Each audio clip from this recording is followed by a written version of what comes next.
নমস্কার। আবারও কিন্তু পরিবর্তন হয়ে গেল শিল্পসাথী পোর্টাল। এবার কিন্তু এই পোর্টাল থেকে একটা অপশনই তুলে দেওয়া হয়েছে। যখনই আপনারা শিল্পসাথী পোর্টাল আপনার আইডি পাসওয়ার্ড দিয়ে লগ ইন করবেন, তখনই সামনে এরকম একটি পপ আপ চলে আসবে। এটাকে জাস্ট আপনারা ক্লোজ করে দেবেন।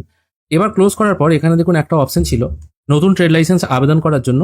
এই অল এস্টাবলিশমেন্টের পরে অল সার্ভিস বলে একটা অপশন ছিল। ওই অল সার্ভিস অপশনে যখনই আপনারা ট্রেড লিখে সার্চ করতেন, তখনই কিন্তু পঞ্চায়েত এলাকা ট্রেড লাইসেন্স অপশনটা পেয়ে যেতেন। এখন কিন্তু ওই অপশনটাই নেই, যার ফলে নতুন ট্রেড লাইসেন্স এখন আপনারা কিভাবে করবেন সেটা এবার আমরা দেখে নেব। এরকম যখন ড্যাশবোর্ড ওপেন হয়ে যাবে, এখান থেকে আপনারা চলে আসবেন অল এস্টাবলিশমেন্ট এই অপশনটার উপর একবার ক্লিক করবেন। এখানে ক্লিক করার সঙ্গে সঙ্গে আপনি এই পোর্টাল থেকে এর আগে যতগুলো ট্রেড লাইসেন্স করেছেন সেগুলো এখানে সব শো হবে। এবার এখানে কিছু কিছু অপশন চেঞ্জ হয়েছে, কিন্তু এবার আপনারা নতুন ট্রেড লাইসেন্স করবেন কি করে সেটা আগে দেখিয়ে দিচ্ছি। তারপর এখানে কি কি চেঞ্জ হয়েছে, কি কি এডিট করার অপশন এসছে কিনা সেগুলো একবার দেখে নেব। নতুন ট্রেড লাইসেন্স অ্যাপ্লাই করার জন্য অ্যাড নিউ ইউনিট এই অপশনটার উপর ক্লিক করবেন।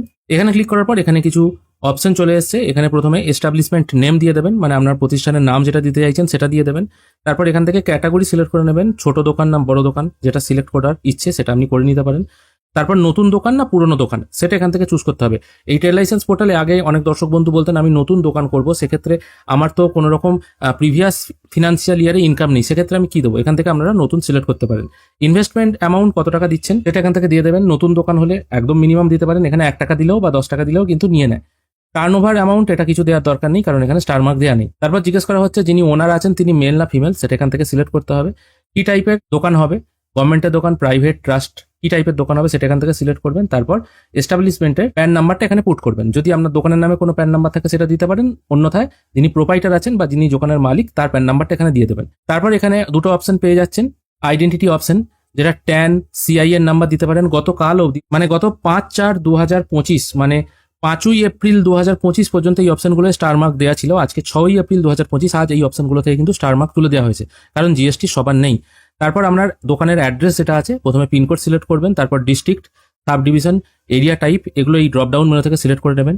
Block, panchayat, police station, post office এগুলো ড্রপ ডাউন মেনু থেকে সিলেক্ট করে নিয়ে আপনার টোটাল যে অ্যাড্রেসটা আছে সেটা এখানে ফিল করে অ্যাড এস্টাবলিশমেন্ট এই অপশনটায় ক্লিক করবেন।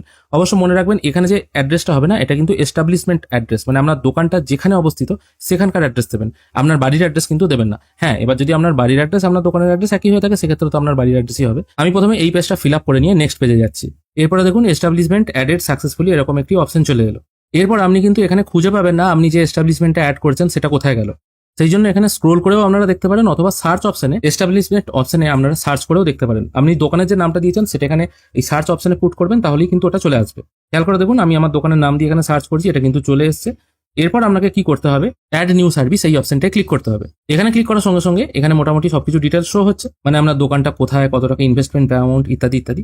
এখান থেকে কিন্তু আপনারা ট্রেড লাইসেন্স অপশনটা পেয়ে যাবেন। এবার এখানে সার্চ করবেন TRADE, এখানে দেখুন ট্রেড লাইসেন্স অপশন এসে গেছে। এরপর আপনারা পঞ্চায়েত অ্যান্ড রুরাল ডেভেলপমেন্ট এই অপশনটায় ক্লিক করে ক্রিয়েট CAF করবেন, তাহলেই কিন্তু একটা CAF জেনারেট হবে।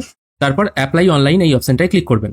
এরপর এখানে কিছু কিছু ইউনিট ইনফরমেশন দিতে হবে, কিছু কিছু জিনিস অলরেডি ফিল হয়ে গেছে। এবার এখান থেকে আপনাকে দিতে হবে আপনার দোকানটি কোন এরিয়ায় অবস্থিত, ব্লক না মিউনিসিপ্যালিটি, সেটা এখান থেকে আমি ব্লক সিলেক্ট করছি। তারপর ব্লকের নামটা এখান থেকে দিয়ে দেবেন। এখান থেকেও কিন্তু আপনি রেজিস্ট্রেশন করার সময় যে ডিটেলগুলো দিয়েছিলেন, মানে ইনভেস্টমেন্ট অ্যামাউন্ট কত টাকা, টার্ন ওভার কত টাকা, সেগুলো কিন্তু এখান থেকে আপনি চেঞ্জ করতে পারবেন। তারপর এখানে ফোন নাম্বার দিয়ে দেবেন ওনারের। তারপর সেক্টরটা এখান থেকে চুজ করে নেবেন, মানে দোকানটা কিসের দোকান হবে। এখানে কিন্তু সিস্টেমটা একটু চেঞ্জ হয়েছে, দেখুন অনেকগুলো অপশন পেয়ে যাচ্ছেন। ধরুন যদি সাইবার ক্যাফে হয়ে থাকে, সাইবার ক্যাফে অপশনটা কিন্তু এখানে নেই, সেক্ষেত্রে এটা আদার্স সিলেক্ট করবেন। তারপর এই অপশনটায় টিকমার্ক দিয়ে সেভ অ্যান্ড কন্টিনিউ করবেন। অ্যাপ্লাই করার যে মেন ফর্মটা সেটা কিন্তু এখানে পেয়ে গেলেন। এখান থেকে ডিস্ট্রিক্ট, ব্লক, গ্রাম পঞ্চায়েত সিলেক্ট করে নেবেন। দোকানের নাম এখানে দেওয়াই থাকবে। এখান থেকেও কিন্তু আপনারা দোকানের নামটা চেঞ্জ করতে পারেন, প্রথমে যেটা দিলেন ওটাই যে রাখতে হবে তা কিন্তু নয়। তারপর এখান থেকে সিলেক্ট ট্রেড টাইপ, কি টাইপের দোকান আছে সেটা এখান থেকে আপনাকে চুজ করে নিতে হবে, ঠিক আগে যেমন পদ্ধতি ছিল। তারপর ফিল করে দেবেন আপনার অ্যাড্রেস ডিটেল। তারপর আপনার ভিলেজের নাম দিতে হবে। অবশ্যই মনে রাখবেন যে ডিটেলগুলো এখানে ফিল করছেন সেগুলো কিন্তু আপনার দোকান বা আপনার প্রতিষ্ঠানের ডিটেল। এটা এখান থেকে ভিলেজের নাম দিয়ে দিলেন। তারপর আছে সংসদ নাম্বার। সংসদ নাম্বার আপনারা কোথা থেকে পাবেন, এটা কিন্তু খুব জটিল বিষয়, বহু মানুষ প্রশ্ন করেছেন। আগে হ্যাঁ, এখানে সংসদ নাম্বারটা কোথায় পাবেন সেটা বলার আগে বলে দিই। ধরা যাক সংসদ নাম্বার আপনার 10, সেক্ষেত্রে 10 লিখলে কিন্তু হবে না, সেক্ষেত্রে আপনাকে রোমানে লিখতে হবে। রোমানে 10 যেমন X এটা লিখতে হবে। যদি 15 হয় XV লিখতে হবে। যদি 8 নাম্বার হয় VIII, এরকম ভাবে কিন্তু সংসদ নাম্বার লিখতে হবে। সংসদ নাম্বার কোথায় পাবেন, সংসদ নাম্বার পাওয়ার জন্য আপনাদের prdtax.wb.gov.in এই ওয়েবসাইটে চলে আসতে হবে। এখানে আসার পর সার্চ অ্যাসেসি বলে একটা অপশন আছে, এখানে দেখুন অর আছে।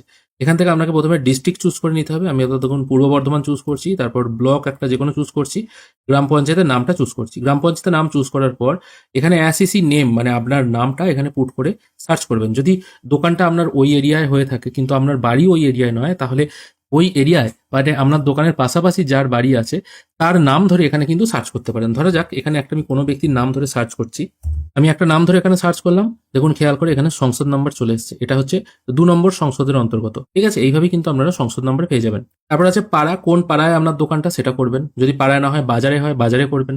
অন্য কোথাও হলে যেটা আপনি এখানে সঠিকভাবে মনে করবেন সেটা বসিয়ে দিতে পারেন। যদি ওখানে কোনো পাড়া নাই থাকে তাহলে যে গ্রামে দোকান সেটা বসিয়ে দেবেন। পোস্ট অফিস জানেন, সেটা আপনাকে বলতে হবে না। পুলিশ স্টেশন, পিনকোড এগুলো সঠিকভাবে বসিয়ে দেবেন। এবার আসছে মৌজা, জেএল নাম্বার, দাগ নাম্বার, খতিয়ান নাম্বার। যদি ভাড়ার দোকান হয়ে থাকে, যার কাছ থেকে আপনি ভাড়া নিয়েছেন তার কাছ থেকে জিজ্ঞেস করবেন এই জায়গাটার মৌজা নাম্বার কত, দাগ নাম্বার কত, খতিয়ান নম্বর, তিনি বলে দেবেন। যদি এটা রোড সাইড দোকান হয়ে থাকে, রোড সাইড দোকান বলতে পিডাব্লিউডি জায়গায় দোকান যেখানে কোনো দাগ খতিয়ান নাম্বার হয় না, সেক্ষেত্রে আপনি আপনার বাড়ির যে কোনো একটি দাগ খতিয়ান নাম্বার এখানে বসিয়ে দিতে পারেন। যদি ভাড়ার দোকান হয়ে থাকে মানে আপনার বাড়ি হয়তো অন্য কোনো জায়গায়, আপনি রোড সাইড কোনো জায়গা হয়তো কেউ দখল করেছে, তিনি হয়তো ঘরটা ভাড়া দিচ্ছেন, সেক্ষেত্রে তাকে জিজ্ঞেস করবেন এই দোকানের আমি ট্রেড লাইসেন্স বানাবো, সেক্ষেত্রে আমি এটা কি বসাবো সেটা আপনারা এবার জিজ্ঞেস করে নেবেন। অথবা পঞ্চায়েতে শরণাপন্ন হতে পারেন। পঞ্চায়েত থেকেও কিন্তু যখন আগে ইস্যু করা হতো এই সার্টিফিকেটগুলো পিডাব্লিউডি জায়গার ক্ষেত্রে আর কি, সেক্ষেত্রে যিনি অ্যাপ্লিকেন্ট আছেন তার বাড়ির যে দাগ খতিয়ান নাম্বার আছে সেটাই কিন্তু এখানে বসাতে হতো। এখনো কিন্তু একই নিয়ম আছে। তারপর অ্যাপ্লিকেন্টের ডিটেল এখানে ফিল করতে হবে, মানে যিনি অ্যাপ্লাই করছেন তার নাম প্রথমে এখানে বসাবেন, তার বাবা অথবা গার্জেনের নামটা এখানে বসাতে হবে। তারপর আইডেন্টিটি প্রুফ হিসাবে এখানে একটা সিলেক্ট করতে হবে। এবার যেটা আপনি সিলেক্ট করবেন, আধার সিলেক্ট করলে আধার নাম্বারটা এখানে বসিয়ে দেবেন। তারপর দোকানটা কি টাইপের হচ্ছে, নিজস্ব দোকান না জয়েন্ট দোকান না গভর্নমেন্টের কোনো দোকান, সেটা এখান থেকে চুজ করে নেবেন। যদি নিজের দোকান হয় পার্সোনাল চুজ করে ক্যাটাগরি এখান থেকে চুজ করবেন। আপনি কি ওই গ্রাম পঞ্চায়েতের অন্তর্গত, যদি আপনার বাড়ি ওই একই জায়গায় হয় তাহলে জিপি সিটিজেন করবেন, আউটসাইডার হলে আউটসাইডার করবেন। এটা মোটামুটি জিপি সিটিজেনই থাকে। তারপর ফোন নাম্বারটা এখানে পুট করবেন। তারপর জিজ্ঞেস করা হচ্ছে আপনার অ্যাড্রেস কি ওপরে যে অ্যাড্রেসগুলো আপনি ফিল করেছেন তার সঙ্গে একই কিনা। যদি একই হয় তাহলে এই অপশনটায় টিক মার্ক দিলে অটোমেটিক সেগুলো ফিল হয়ে চলে আসবে। যদি আলাদা হয় সেক্ষেত্রে কিন্তু আপনাকে ম্যানুয়ালি সবকিছু ফিল করতে হবে। তারপর জিজ্ঞেস করা হচ্ছে বাউন্ডারি ডিটেল, আপনার দোকানের চারপাশে কি কি আছে। আপনার দোকানের ডান পাশে হয়তো দেখলেন অন্য একটা দোকান আছে, বাঁ পাশে হয়তো একটা খেলার মাঠ আছে, সামনে হয়তো স্কুল আছে, পেছনে হয়তো জমি জায়গা আছে। সেক্ষেত্রে যেটা আপনার সঠিক মনে হবে সেটাই ইস্ট, ওয়েস্ট, নর্থ, সাউথ এই হিসেবে লিখে দেবেন। দোকানের নাম এখানে অলরেডি শো হচ্ছে, এটা আপনি এডিট করতে পারবেন না। এডিট করার হলে ওপর থেকেই আপনাকে এডিট করতে হবে, মানে এখান থেকেই আপনাকে এডিট করতে হবে। একটু নিচের দিকে এলে আপনার দোকানে কতজন কাজ করেন সেটা এখানে দিয়ে দেবেন। Investment in last financial year, মানে আপনি লাস্ট ফিনান্সিয়াল ইয়ারে কত টাকা ইনভেস্ট করেছেন সেটা এখানে দিয়ে দেবেন। Revenue or income in last financial year, মানে আপনি লাস্ট ফিনান্সিয়াল ইয়ারে কত টাকা ইনকাম করেছেন সেটা এখানে দেবেন। অনেকে বলেন যে আমার এখন দোকান নেই, আমি নতুন দোকান ওপেন করব, সেক্ষেত্রে আমি investment in last financial year এটা কত দেবো। দেখুন এটা আপনি যদি 10 টাকাও দেন তাও কিন্তু দিয়ে আপনি নেক্সট পেজে যেতে পারবেন, এটা কিন্তু অসুবিধা নেই। এটা আপনি 10 দিয়েও যেতে পারেন। নতুন দোকানের ক্ষেত্রে যে দিতেই হবে বিশাল কিছু সেটা কিন্তু কোনো ম্যাটার করে না। তারপর আছে ক্যাটাগরি অফ ফিস, কত টাকা আপনি ফি পেমেন্ট করবেন। এক্ষেত্রে এখানে বলে রাখি যাদের ছোটখাটো দোকান তারা নট পেইং প্রফেশনাল ট্যাক্স এই অপশনটা সিলেক্ট করলে এখান থেকে আপনাকে 150 টাকা পেমেন্ট করতে হবে 3 বছরের জন্য, 27-28 সাল অবধি এটা কাজ হবে। 28 সালের 31শে মার্চের পর আপনাকে আবার রিনিউ করতে হবে। যদি আপনি পি ট্যাক্স দিয়ে থাকেন তাহলে পেইং প্রফেশনাল ট্যাক্স এই অপশনটা চুজ করলে এখান থেকে আপনাকে ফিটা বেড়ে 750 টাকা হয়ে যাবে। এবার এখান থেকে আছে যাদের ইনভেস্টমেন্ট আরো বেশি 25 থেকে 5 লাখ টাকার মধ্যে, সেক্ষেত্রে তাদের এই অপশনটা সিলেক্ট করতে হবে। সেক্ষেত্রে তাদের 3 বছরে কিন্তু এই 750 টাকাই পড়বে। যাদের ইনভেস্টমেন্ট 5 লাখ টাকার উপরে সেক্ষেত্রে তাদের এই অ্যামাউন্ট আরো বেড়ে যাবে, 1,500 টাকা হয়ে যাবে। এই অনুযায়ী বিভিন্ন অপশন আছে। আর এখানে যাদের সাইবার ক্যাফে আছে তাদের ক্ষেত্রে এখানে একটা ফিক্সড চার্জ করা আছে, সেটা হচ্ছে সবার থেকে আলাদা 450 টাকা। সেলফ হেল্প গ্রুপের জন্য এখানে আলাদা করে করা হয়েছে, তাদের জন্য এখানে কিন্তু কোনো রকম চার্জ লাগছে না। তারপর সেভ অ্যান্ড কন্টিনিউ করবেন। নেক্সট পেজে আসার পর আপনাকে আপলোড করতে হবে 2টি ডকুমেন্ট। একটা হলো আইডি প্রুফ, সেটা আপনি আধার কার্ড আপলোড করে দিতে পারেন। আর একটা হচ্ছে ল্যান্ড রেকর্ড, এটা আপনি পর্চা আপলোড করতে পারেন। যদি ওই এরিয়ার পর্চা আপনার কাছে না থাকে তাহলে ইলেকট্রিকের যদি কোটেশন থাকে সেটা আপলোড করতে পারেন। অথবা ভাড়ার দোকান যদি হয়ে থাকে সেক্ষেত্রে যে আমাদের মধ্যে কথাবার্তা হয়েছে ভাড়া নেওয়ার যে কাগজ আছে সেটাও আপলোড করে দিতে পারেন। প্রতিটাই হবে পিডিএফ ফরম্যাটে। আইডি প্রুফ হবে 200 কেবির মধ্যে আর ল্যান্ড রেকর্ডটা হবে 512 কেবির মধ্যে। দুটো এখানে আপলোড করে নিয়ে সেভ অ্যান্ড কন্টিনিউ করবেন। ডকুমেন্ট আপলোড হয়ে যাওয়ার পর যেগুলো আপনি ফিল করলেন একবার ভালো করে মিলিয়ে নেবেন। যদি মনে হয় সবকিছু ঠিকঠাক আছে তাহলে আই হেয়ার বাইয়ের পাশে যে টিকমার্ক দেওয়ার জায়গাটি আছে এখানে টিকমার্ক দিয়ে সাবমিট করবেন। এরপর দেখতে পাবেন আপনি যে অ্যাপ্লিকেশনটি করলেন সেটা কমপ্লিট হয়ে গেছে, কিন্তু বাদবাকি অপশনগুলো এখনো পেমেন্ট করা হয়নি দেখাচ্ছে, পেন্ডিং দেখাচ্ছে। এরপর আপনাকে আবার পেমেন্ট করতে হবে। পেমেন্ট করার জন্য আবার ড্যাশবোর্ড অপশনে চলে আসবেন। আমি আপনাদেরকে বলেছিলাম 2219 শেষকালে যেটা আছে বা এই যে সিএএফ নাম্বারটা জেনারেট হচ্ছে এটা অবশ্যই কপি করে রাখবেন বা ছবি তুলে রাখবেন, কারণ এটা দিয়েই কিন্তু কাজ হবে। তারপর ড্যাশবোর্ড অপশনে চলে আসবেন। পেজটির একটু নিচের দিকে আপনারা দেখতে পাবেন এখানে পে নাও বলে একটা অপশন আছে, এটির উপর একবার ক্লিক করবেন। আর যতবার কিন্তু পেমেন্ট করতে যাবেন তার আগে অবশ্যই সিএএফ নাম্বারটা মিলিয়ে নেবেন, কারণ এটা আমি দেখেছি এই ওয়েবসাইটে একটা গ্লিচ আছে, অনেক সময় এটা কিন্তু চেঞ্জ হয়ে যায়, অন্য কোনো দেখবেন সিএএফ এর আপনি হয়তো পেমেন্ট করে দিয়েছেন, এটার হয়তো নয়। সেই জন্য আমি বারবার বলছি এই জিনিসটা কিন্তু মাথায় রাখবেন। আমি পে নাও অপশনে ক্লিক করছি, এখান থেকে দেখা যাচ্ছে 750 টাকা পেমেন্ট করতে হবে, আমি প্রসিড ফর পেমেন্ট করছি। এখান থেকে বিভিন্ন পেমেন্ট অপশন ওপেন হয়ে যাবে, আমি ইউপিআই চুজ করব। তারপর এখান থেকে ফোনপে, গুগল পের মাধ্যমে আপনারা পেমেন্ট করতে পারবেন। যদি ফোনপে করতে চান ফোনপে সিলেক্ট করবেন, এখানে আপনাদের ইউপিআই নাম্বারটা পুট করে ভেরিফাই করবেন, তারপর আপনার ফোনপে অ্যাপটা ওপেন করবেন, ওখানে দেখবেন এখান থেকে একটা রিকোয়েস্ট আছে পেমেন্ট করার, সেটাকে ওকে করে দিলেই কিন্তু এখানে পেমেন্ট প্রসেস কমপ্লিট হয়ে যাবে। পেমেন্ট প্রসেস কমপ্লিট হয়ে গেলে পেজটি অটোমেটিক লগ আউট হয়ে যাবে। লগ ইন করার জন্য এখানে আপনার ইউজার আইডি, পাসওয়ার্ড এবং ক্যাপচা পুট করে আবার লগ ইন করবেন। লগ ইন করার পর এখানে কিন্তু আপনারা যে সিএফ নম্বরটা বললাম, মানে পেমেন্ট করা যে নাম্বারটা, এটা কিন্তু এখানে আপনারা আর খুঁজে পাবেন না। সেটিকে খুঁজে পাওয়ার জন্য আপনাকে কি করতে হবে, মাই অ্যাপ্লিকেশন অপশনে এসে অ্যাপ্রুভ অপশনটায় ক্লিক করতে হবে। এখানে ক্লিক করলেই আপনারা যতগুলো সার্টিফিকেট অ্যাপ্লাই করেছেন এবং যতগুলো অ্যাপ্রুভ হয়েছে সবগুলো শো হবে, শুধুমাত্র অ্যাপ্রুভগুলোই শো হবে। কিন্তু ডাইরেক্ট ড্যাশবোর্ড অপশনে ওই অপশনটা প্রথম দিকে খুঁজে পাওয়া যায় না, মিনিট 5 পর রিফ্রেশ করলে আবার ওই অপশনটা আসে। এই সরাসরি মাই অ্যাপ্লিকেশন অপশনে এসে অ্যাপ্রুভ অপশনে ক্লিক করলে সর্বপ্রথম কিন্তু এই অপশনটা দেখতে পাবেন। এখান থেকে সার্টিফিকেট ডাউনলোড করার জন্য ডাউনলোড সার্টিফিকেট অপশনে ক্লিক করবেন, তারপর এখান থেকে ডাউনলোড সার্টিফিকেট বলে একটা অপশন পেয়ে যাবেন, এটির উপর ক্লিক করলেই কিন্তু আপনারা সার্টিফিকেটই ডাউনলোড করতে পারবেন। আমি ডাউনলোড সার্টিফিকেট অপশনে ক্লিক করছি, খেয়াল করে দেখুন এখানে কিন্তু সার্টিফিকেট ডাউনলোড হয়ে গেল। এটা কিন্তু ইনস্ট্যান্ট হয়, পেমেন্ট করলেই আপনি সার্টিফিকেট হাতে পেয়ে যাবেন। আবার আমি সেই মেন অপশনটায় চলে এসেছি, অল এস্টাবলিশমেন্ট এই অপশনটায় চলে এসেছি। এবার এখানে দেখুন কি চেঞ্জ হয়েছে। এখানে যেমন ধরুন আমি এর আগে এই পোর্টাল থেকে অনেক দোকানের কিন্তু ট্রেড লাইসেন্স করেছি। এবার ধরা যাক এই যে মনসা মাতা ক্যাটেল সেট, এই যে ট্রেড লাইসেন্সটা হয়েছে বা যার নামে ট্রেড লাইসেন্সটা হয়েছে, তিনি মনে করছেন তিনি আরেকটি কোনো দোকান ওপেন করবেন অন্য কোনো জায়গায়। সেক্ষেত্রে আমি প্রথমে যে রেজিস্ট্রেশন প্রসেসটা দেখালাম অ্যাড ইউনিট করে, তাকে কিন্তু আর এই অ্যাড ইউনিট অপশন থেকে কিছু কাজ করতে হবে না।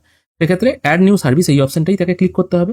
তারপর এখান থেকে এখানে তাকে ট্রেড লিখে সার্চ করতে হবে, তাহলেই এখানে একটা সিএফ জেনারেট হয়ে যাবে। তারপর অ্যাপ্লাই অনলাইন অপশনে ক্লিক করলে তার প্রিভিয়াস ফিল করা সমস্ত ডিটেল এখানে চলে আসবে। এই অপশনটায় জাস্ট টিক মার্ক দিয়ে সেভ অ্যান্ড কন্টিনিউ করলেই কিন্তু সে নতুন জায়গায় যেতে পারবে।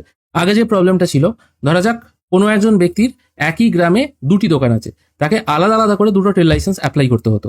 যদিও তখন কিন্তু আগে এই এত কিছু ফিচার্স থাকেনি, এই রেজিস্ট্রেশন পদ্ধতি, ইউনিট অ্যাড পদ্ধতি, তাকে আলাদা আলাদা করে দুটো দোকানের জন্য ট্রেড লাইসেন্স বানাতে হতো। কিন্তু এখন যেহেতু ইউনিট অ্যাড করার ব্যাপার এসছে, সেই জন্য তাকে একবারই ইউনিট অ্যাড করে নিতে হবে। তারপর এই অ্যাড নিউ সার্ভিস অপশনে ক্লিক করে করে এই মনসা মাতা ক্যাটেল শপ বা টেক বলে যে অপশনটি আছে, তাদের কিন্তু আর নতুন করে ইউনিট অ্যাড করতে হবে না, সরাসরি এখান থেকেই তারা নতুন ট্রেড লাইসেন্স অ্যাপ্লাই করতে পারবে।